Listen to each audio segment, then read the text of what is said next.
afternoon. Love the energy. Okay, very warm welcome to the panel session titled The Many Flavors of Digital ROI. This is a hotly debated topic. Sometimes the debate is also, as Mohit tells me, that whether we should be even debating digital ROI. I think we've passed that stage. So I think there's a lot that we can discuss together. I'd love to have this discussion together with our panelists and with you. So let me just give a quick round of introduction to the coveted panelists that we have here. Let me start with my right, Upen, MD and co-founder of Folk Media. The best way to describe him is that he's an accidental digital professional. Maybe a lot of us are in this room. I'm talking about us and not the youngsters, but we are, like digital immigrants and not natives. Upen started in TV. Actually started in publishing, went to TV, did sports, kids programming, did Disney animation, and then now is in digital. So his dream was always to be in front of customers, selling brand dreams. But what he's landed up doing in digital is now selling a meeting with the brand. So that's Upen for you. Let's give him a big round of applause. Mohit Gupta is Chief Business Officer Holidays and CMO of Make My Trip. He started in air conditioning. What a diverse background. Went on to build brands for PepsiCo and is now with Make My Trip promoting and developing holiday packages for, I think, most of us in the room. So me included, I actually took a holiday with Make My Trip to Europe last year. And I must say that it was well promoted and well executed. So thank you, Mohit, and a warm welcome. Let's give a round of applause. Okay, finally we have Tushar Vyas. He's the managing partner at GroupM. He leads the digital media practice for South Asia.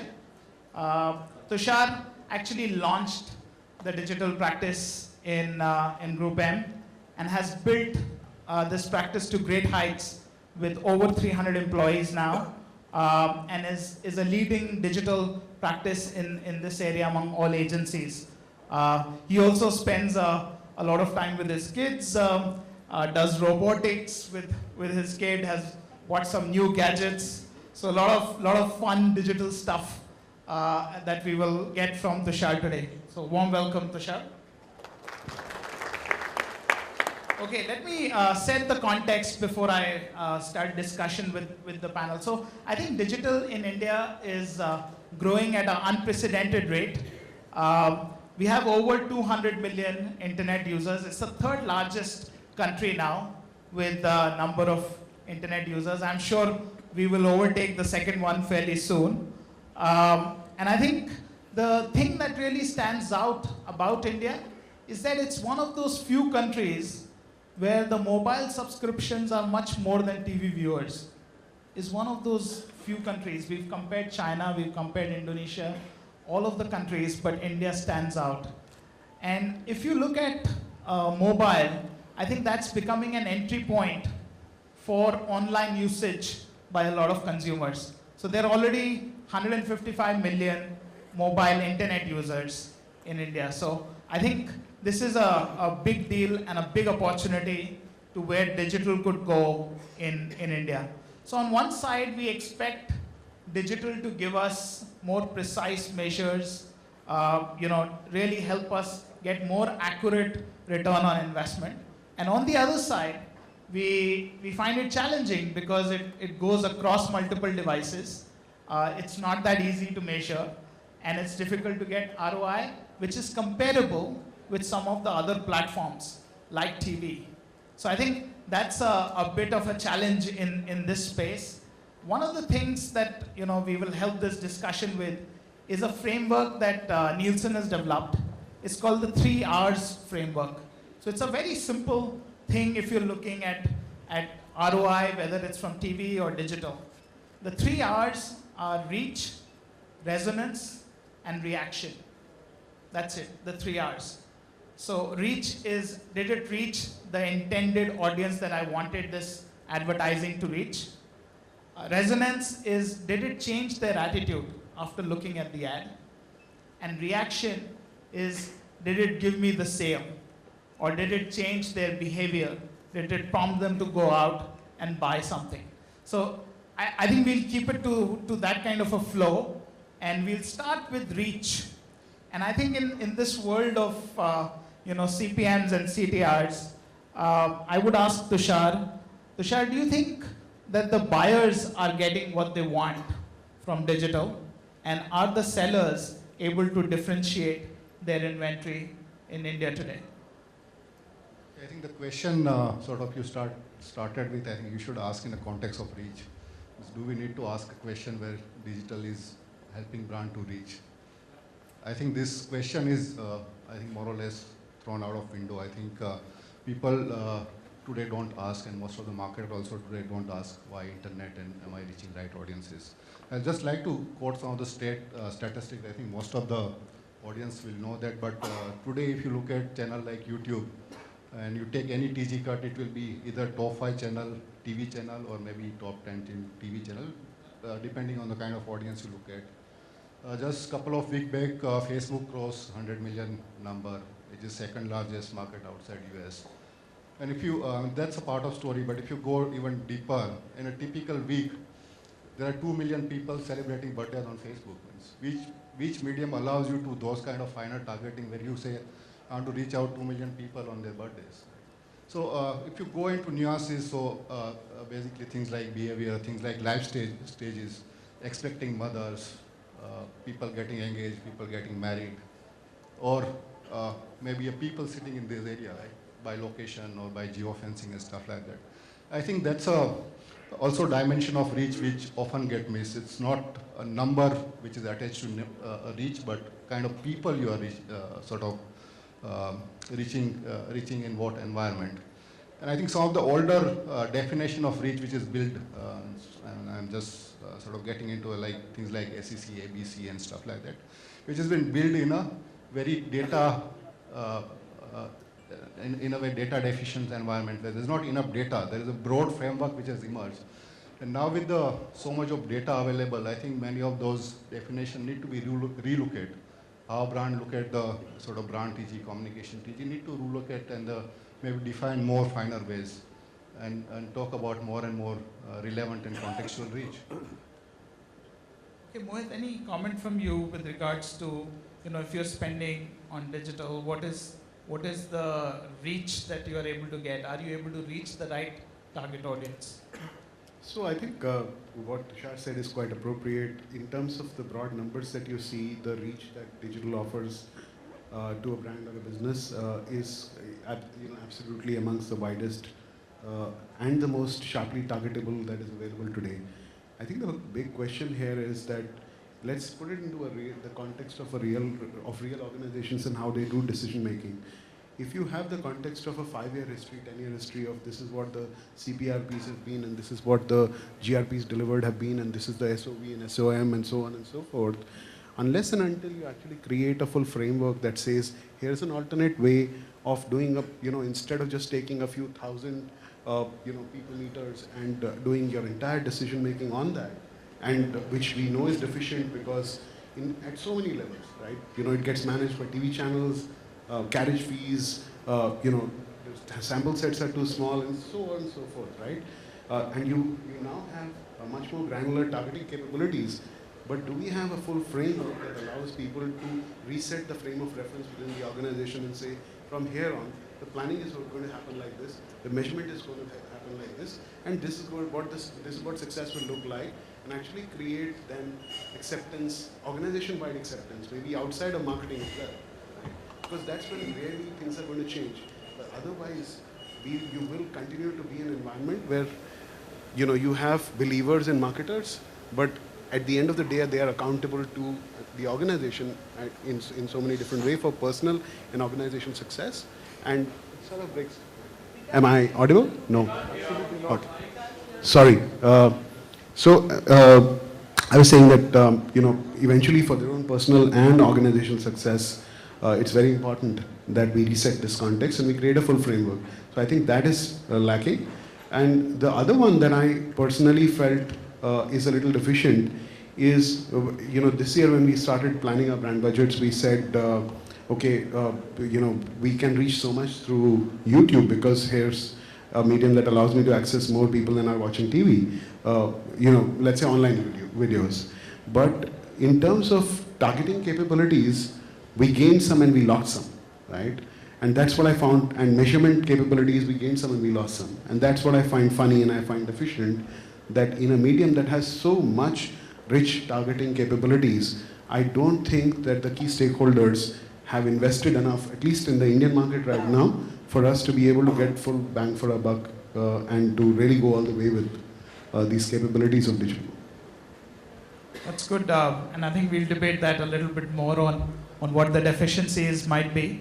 But Upen, what are your thoughts with regards to reach?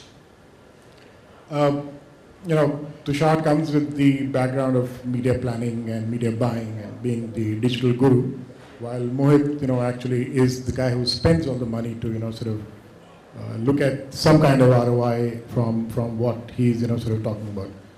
As far as reach is concerned, I think you made a valid point about how publishers are a bit confused about what they are actually, sort of going out there and, selling their wares as to whom actually is the, the entire content being addressed to.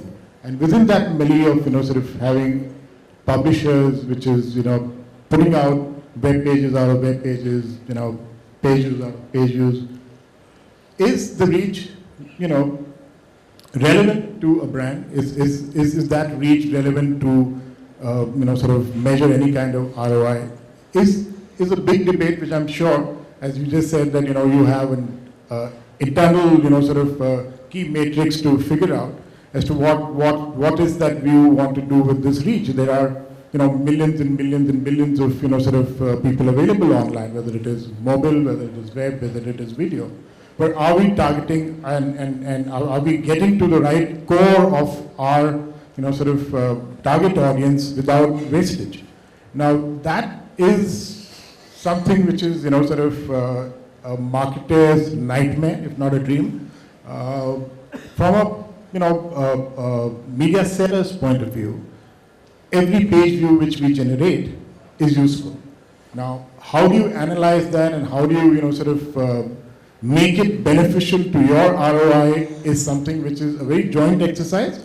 Unfortunately, it's always a one-way street where the brands want something without, actually realizing the potential of what the, content is all about. And that sometimes, is giving away mixed signals as to what exactly are we trying to reach. So, I mean, I'm not very clear as to, do we have the right reach or not. But yes, we do attract, millions of users and millions of, sort of consumers. I guess somewhere down the line it makes sense.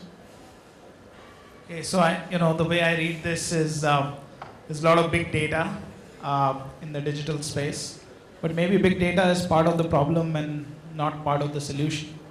Because if you're able to get precise in the way you want to target your audience and reach them, digital should be able to provide you that because there is big data. But the fact is that today we don't see the same kind of reach that you can get from TV in digital, where you can do your planning based off certain demographic parameters like you do in TV. So if you're reaching your audience without knowing where you want to be, then there is likely to be wastage. Can I just come? You just touched about broadcast and television and sort of there are cable and satellite homes and there are Doordarshan homes and stuff like that. I don't know if Mohit does his planning on broadcast or in television. Does he segment his audiences in the way he would really want to do, or he looks for the best deal?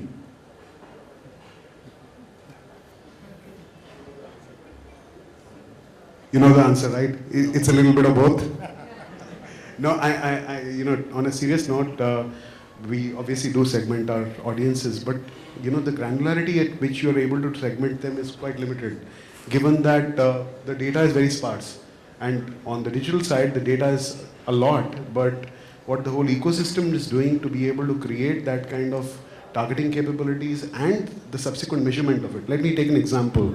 You know, as an offline marketer in my past life, when I would write an advertising brief, there's a very, very key section where I would say, how do I want my customer to react post seeing this communication, right? And that's the brief that would also go out to the research agency subsequently to measure the impact of that communication, right? And eventually it's a sample of a few hundred and a few thousand which tells you whether it's working or it's not working, right? And the gap between a person consuming that communication and actually that sample data coming back to you is anywhere between 6 to 8 weeks, right?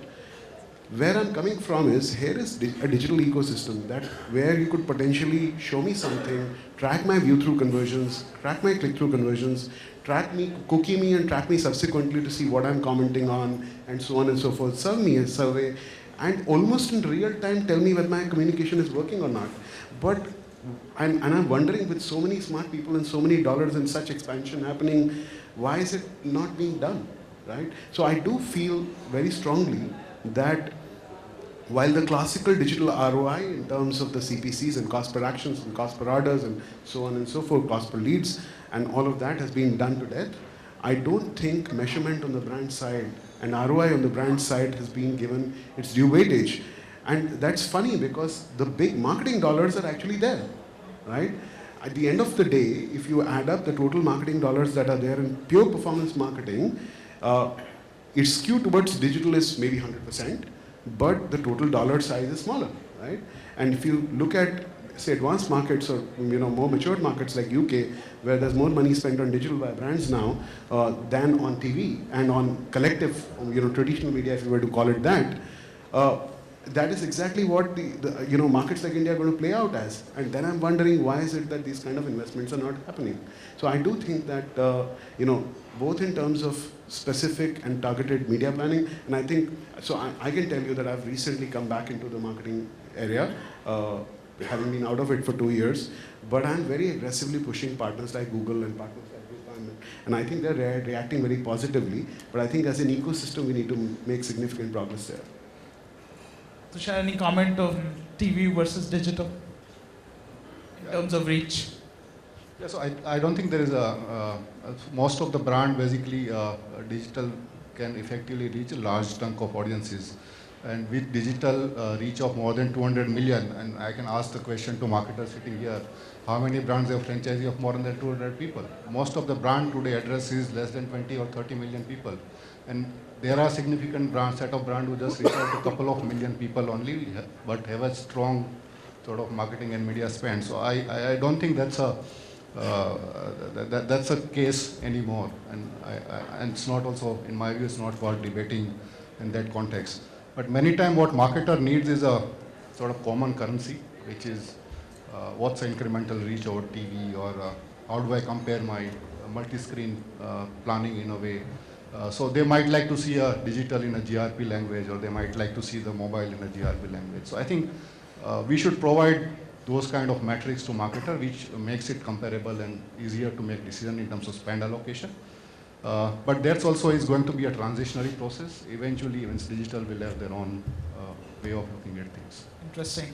So maybe just one comment, and then we'll take a few questions before we go to another topic. I think in the US, we are seeing a trend where, a lot of marketeers are saying, I want something comparable, exactly what Tushar just said. I want something comparable between TV and digital. And there is something called online campaign ratings that we have come up with. It's almost 2 years old in the US, which actually gives you digital GRPs, reach and frequency. And you are able to compare between TV and digital. And then you are able to allocate your spends based on that. And it's done differently. It's a tie-up with Facebook. So suddenly the panel size is 160 million people in the US. So we're not debating the panel size we often debate in India. So I think there are ways around it to be able to address that. But yes, I mean, it's not in India yet, and probably there will be ways of bringing that to India. But let me just pause here and see what questions we might have from the floor. Yeah, there's one there.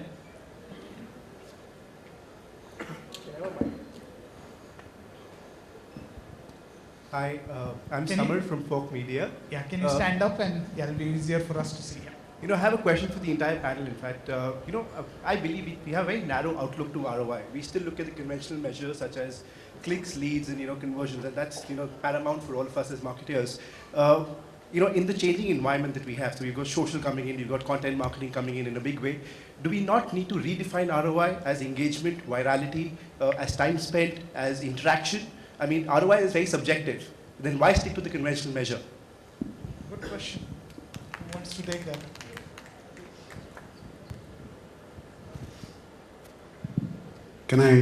I'll take this. So I totally agree. I think the ROI, and that's what I said when I was speaking earlier, that, on the brand side of things, ROI is broken. It's not measured correctly. Yes, engagement needs to be measured much better. Yes, brand affinity needs to be measured much better. And we do need, I think what is happening right now is possibly, each brand marketer, depending on how keen they are on measuring it, define their own measures and make it a part of their campaign objectives, and the agencies execute them. I don't think that this is there's enough learning exchange happening, or large agencies or the whole ecosystem or people like Google are actually doing much to really, get a common platform or a common currency going here. But let me share with you how we measure engagement, actually planning to measure engagement. So up until last year, it was really in terms of, the just true views and stuff like that.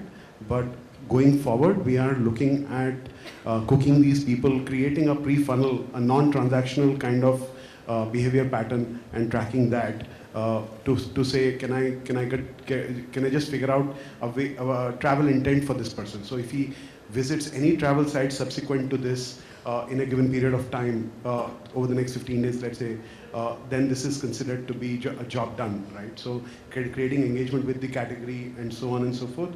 I think it is still significantly work in progress.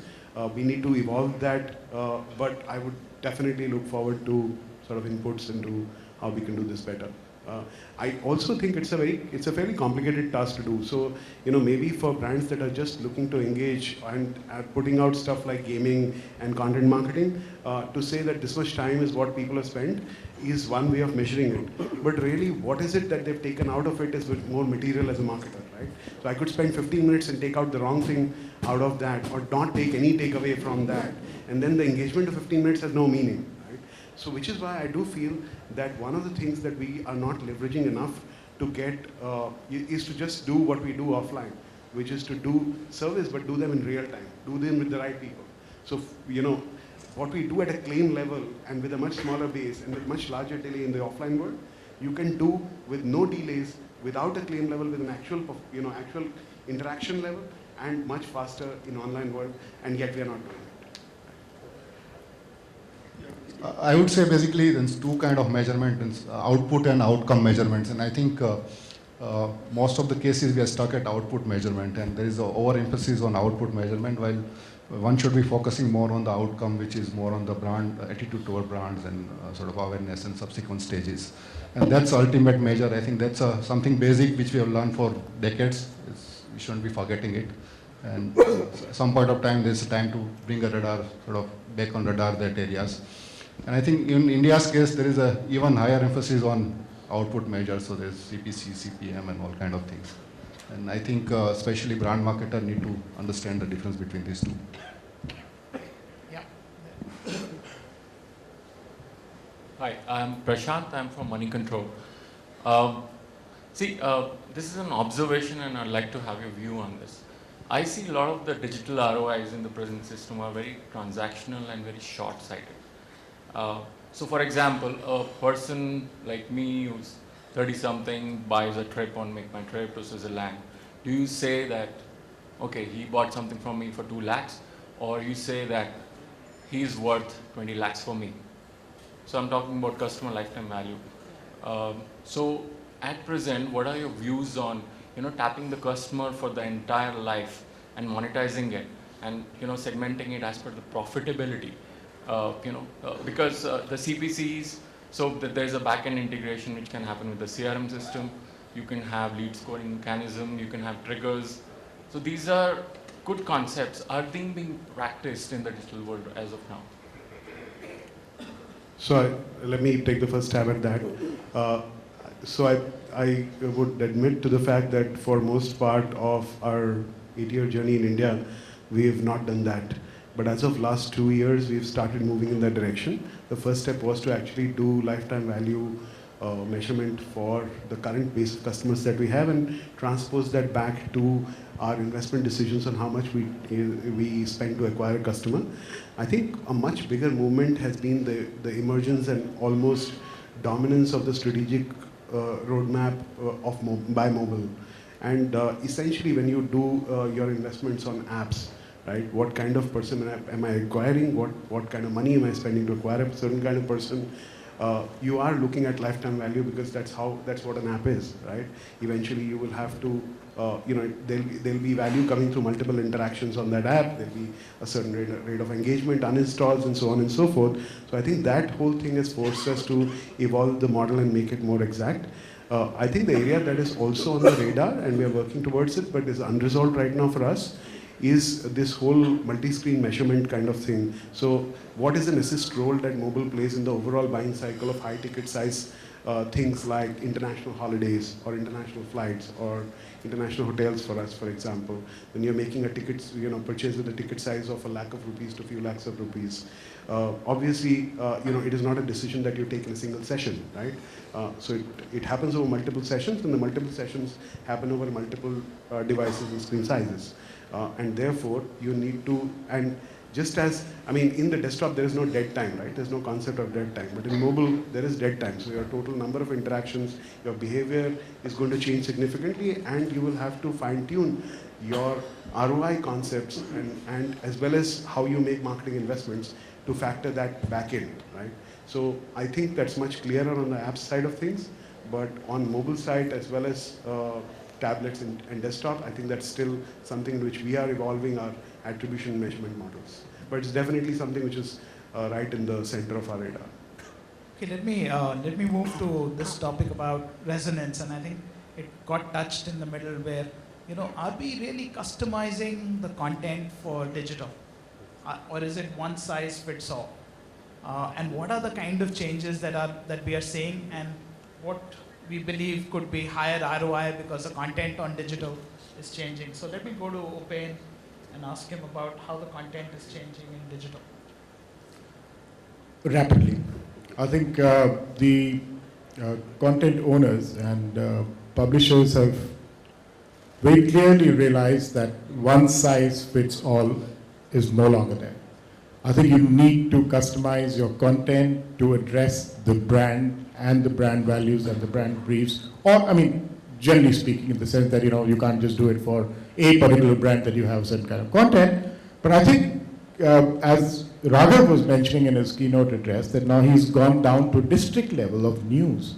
I think that's a phenomenal thing to do, because if we just sort of talk about news as a general category and not deep dive into what you actually can go out and touch a consumer, I think he would lose customers, he would lose his audiences.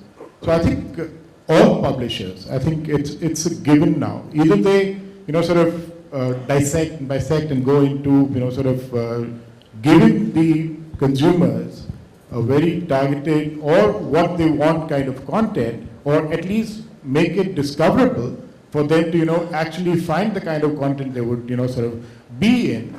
Specifically also for the brands, I think communication is kind of lost if the environment in which it is played out is not actually targeting your consumers at all. So I think if the brand actually needs to sort of resonate with its consumers, or it needs to get clean connect with its consumer, it needs to be played out in a very, very, sort of focused environment, which actually addresses or largely address, a consumer, sort of population which it is aimed to, sort of communicate with. That's the only way it will create that connect and create that lift and create that, connect to, sort of use it. And that's very, very important because, and whether it is regional languages, vernaculars, English language, financial sites, everybody is now deep diving into dissecting the content and actually tailor making it for, A, audiences, and B, also giving a playing field to the brands for them to, actually avoid wastage. So that's what I think is happening. It's definitely happening from content point of view. Any other comments? I think if you look at the banner ads, you see much more impact banners now. You see page takeovers. There are changes that you see. If you look at the video on digital, you have this option of 5-minute, 5-second click, and then you can move on, right? And you can skip it. So how do you manage in that world? And what is the content that you create? Any learnings around that?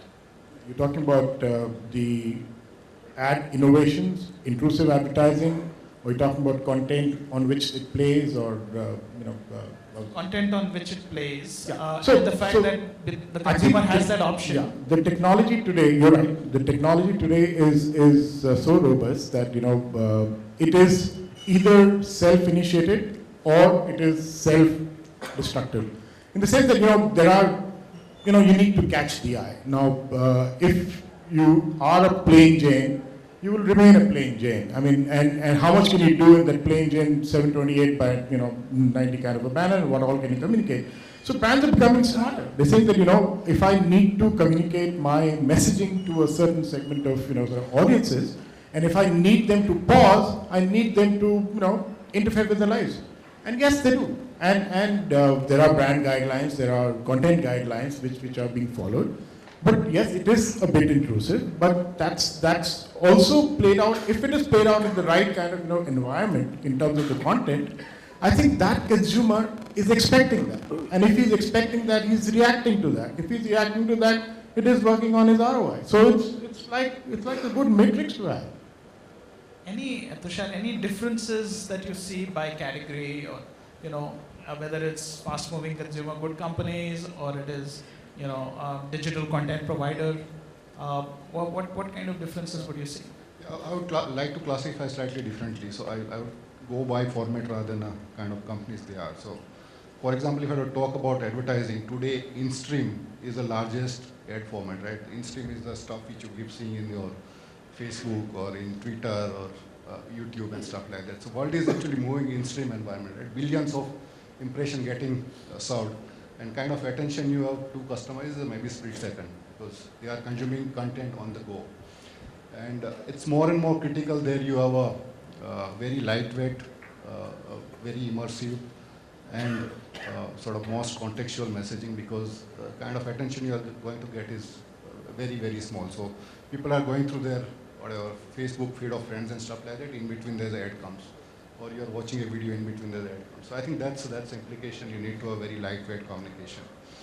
On the other side, more and more brands are getting into building content platform, and that's where your point on original content. And I think that's where, from brand side, it needs a longer commitment, right kind of activation platform, and building content around that, which is more engaging in nature, which can trigger virality and stuff like that. I think there's a trend in both the extreme, and brand need to work on both the side. Maybe if you can give an example that will make it come alive for our audience here. I wish I could do that. I would just admit that we royally suck at it, and we just don't do it well enough.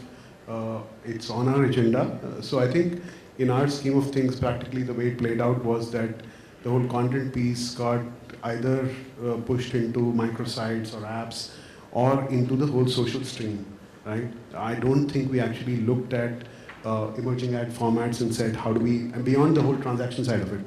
So when you talk of transactions, when you say contextual, we do it very well. Dynamic ad serving, reaching out to you, knowing what destinations you've searched for, and then sort of serving you content related to that or specific discount coupons and so on and so forth. I think we do that quite well. Making using rich ad formats, serving you search widgets and stuff like that, we do that well. But I think that's quite passé. What we're talking about here is really leveraging the whole engagement side of dimension of digital media, and I don't think we've done that very well.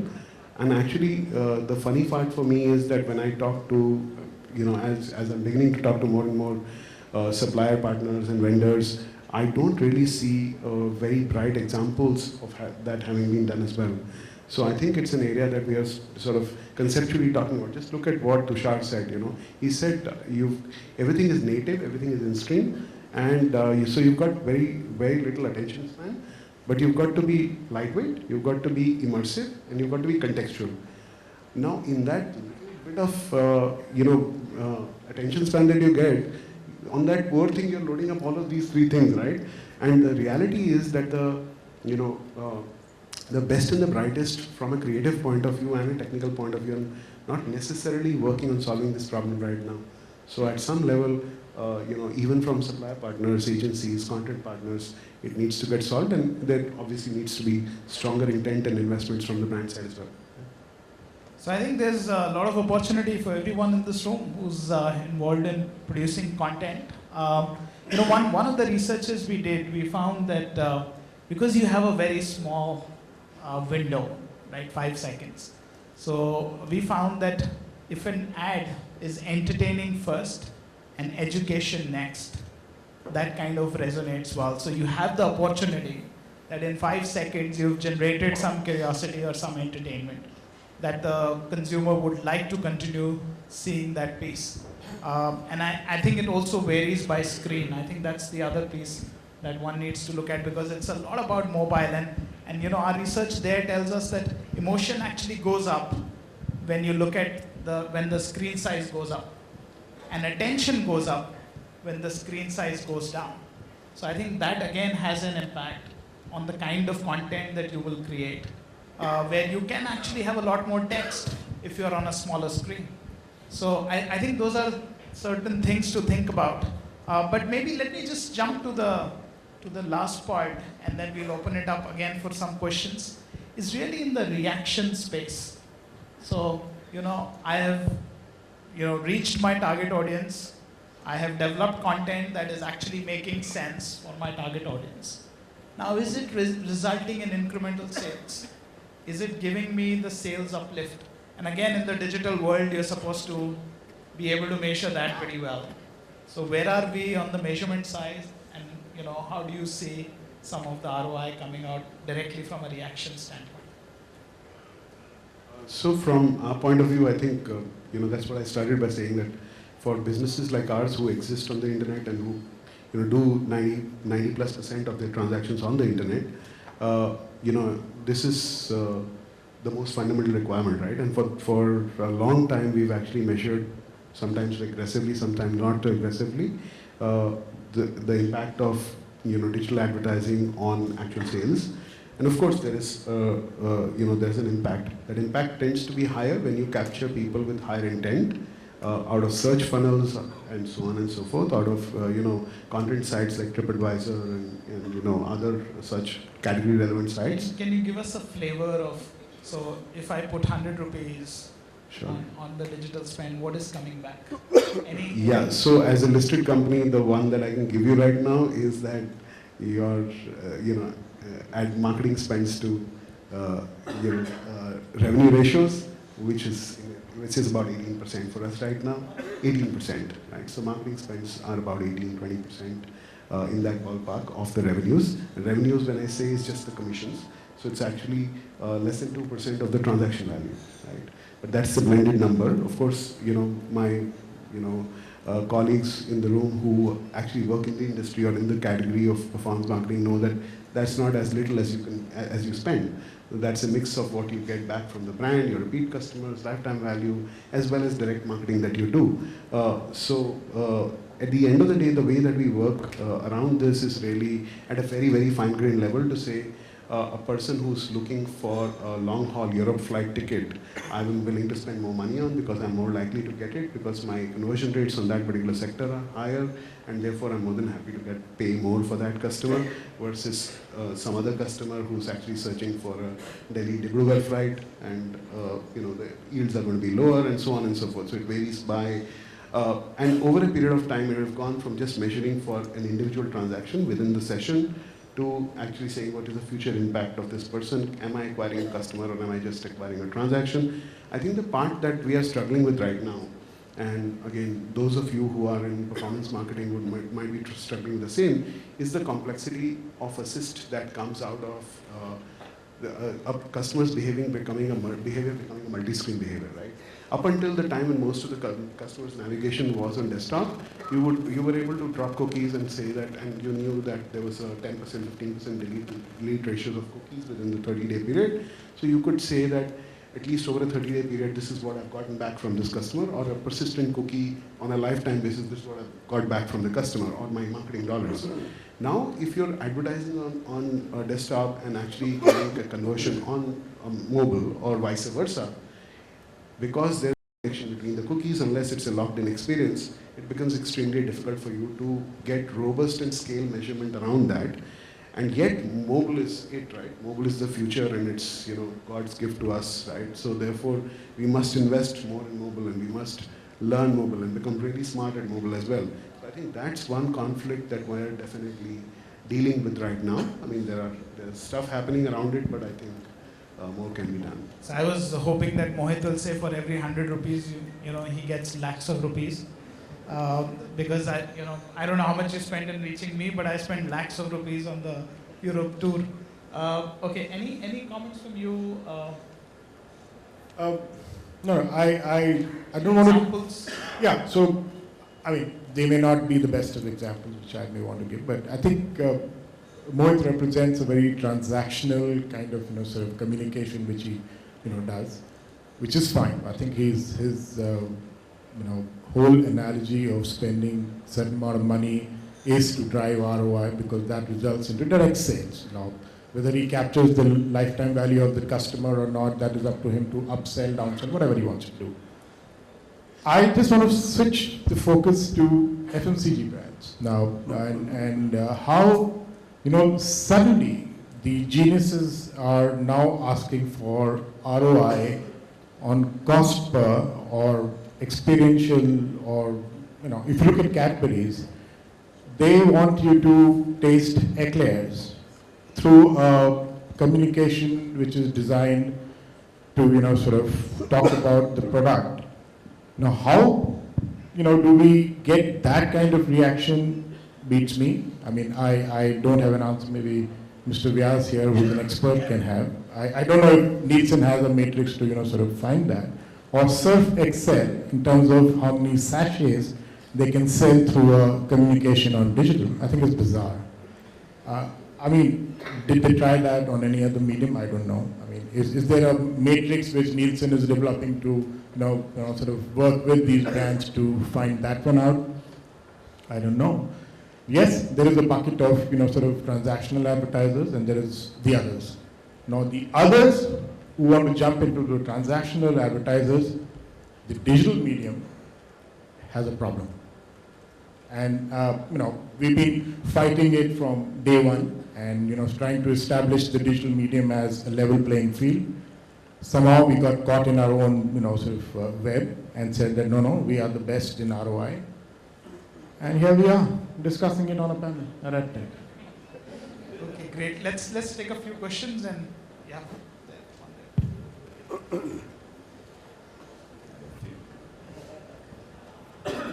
Please pass on the mic. Thank you. Hello. Thanks for your insights, and especially what Upen was saying and what my colleague from Make My Trip was saying. I think reaction is a very important metric, especially I'm an advisor at Get It Infomedia and a part of the leadership team. I'm also advising a couple of venture capital funds, both in India and London. And one of the problems in, we've been talking about large brands, but one of the biggest opportunities that we see is small businesses. 44 million businesses, not even 400,000 are online. And the critical thing which, you were forcing them to answer was on what's the ROI if I go digital, because I've got a big daddy like Just Dial who gives better leads. He's not interested in presence. So one of the things we're developing our IP, and I wanted to open this to the panel. I know you all are listed, and that question was also to Upen in a way. Do we see a cross-optimization across platforms? I think what's happening in India is like in the 80s, I joke, that every person became a garment exporter in Delhi. The same thing is happening with digital. Let's go digital. I think the important mechanism is, and I want Upen and perhaps my friend from Make My Trip to respond is, do we see cross-optimization across platforms which will work, especially in a very complex market like India, because US is not that complex as India. It's a do-it-for-me market. So that's my first question. And do you see how do we really empower the small business, especially in this case, he took an excellent example of FMCG to drive more business to him, because that's the genesis of whatever you do. So that's my question. Do you see a wave on cross-optimization, and how do you leverage print is not dead in India, right? We thought print's going to go, it's not dead. So that's my question on the reaction. And Pritash, it's a very important point for small businesses. A cab driver sitting outside or a small panwala, so that is the key for a small business. So I want your reaction as a panel on that. Thank you. Can I go first? See, for a brand or a company, let's talk about brand, whether a SME segment or a panwala or a chaiwala or a juicewala, I don't know that. I don't know if digital is for everybody. Not yet. I will qualify that. It's also to do with what kind of communication are you intending to put out there. What is that you want from that communication? If you are a hardware supplier, a small SME based out of Noida, and want to go digital and expect sales, I don't know whether you should be doing a listing exercise first or you should be doing a creative exercise first. I think it's a mix of both. But yes, you're right. I think the crossover is going to happen. I think it's just a matter of time where the small and medium enterprises, businesses understand how useful the medium is. They are very heavy listings kind of sort of people who would list on a classifieds business or on India Mart or on any other classified listing, and then they measure their sort of outcome from there. For them to turn 100% digital, the jury is still out. I think the jury is still out, but if anybody else has a comment, I would sort of love to go and meet those millions and millions. I think Google is doing that. Google actually has a huge initiative which only addresses SMEs, and they are trying to convert this segment of companies to actually experiment with what digital is. And from what I understand from Rajan, I think they're doing a phenomenal job, which is great for an overall lift to the advertising monies which we are very constrained at this moment. So that's a segment we would love to have, and if Google leads it, why not? I guess on contrary point of view, which internet has sort of bring down the barrier of advertising for anybody. And internet is actually the largest medium in terms of the coverage. It's bigger than print. A Google kind of company will have maybe more than 1 lakh active advertiser in a given year. So I think the entry barrier is pretty low, and kind of SMEs and small business online are huge number. I would sort of agree with Tushar on this. I think internet is for everyone. Although I don't think there is a classic or stereotypical media mix that is for everyone, right? And I think in some manner it is a far more accountable medium, and a far more sharper targetable medium, and it's getting even sharper, even more accountable with the emergence of mobile, local, and so on and so forth. And therefore, I think it is much more for everyone than any other medium. It's also redefining the classical boundaries of what advertising stands for, right? And how accountable it will be to drive directly business for you. I don't think a listings would have always been looked at as classical advertising, or doing advert campaigns, or doing contextual targeting, or listing on a marketplace and picking up real-time leads based on a GPS rating of where you are and as a cab driver, right? But all of that and more is happening right now, and more of that is going to happen. So that's the shape and form of the new age advertising. Just one. I mean, I just want to quote an example. A few years back, the real estate developers were completely offline. They were using print as a big medium, and holdings, etc. They have converted. They are actually now starting to see huge value, because they understand that the person who comes to the internet has high disposable income, and therefore is a very targeted audience for them to talk to. It took them 3 years to understand that whenever they opened the site, why was the ad not there? They could not comprehend that it's an impression-based site. They absolutely took them 3 years to figure out that every time you go to a Hindu or a HT or any other site, they could not find their ads. But slowly and steadily they've converted. They've spent nearly 25% of their marketing budgets now online. So yes, there is a huge change. There is huge change. But is everybody like them? My jury is still out. I hope so. Okay, I think we'll have to close here. My screen says stop. So Okay. It yeah. does? All right, already. Do you want to take one more last question? Okay. We can take one more last question. Actually, he had 2 questions, but I'm sorry. This pretty lady says no. Okay. All right. You want to ask some question? Okay. Can we pass on the mic, or should I just give it to you? Right?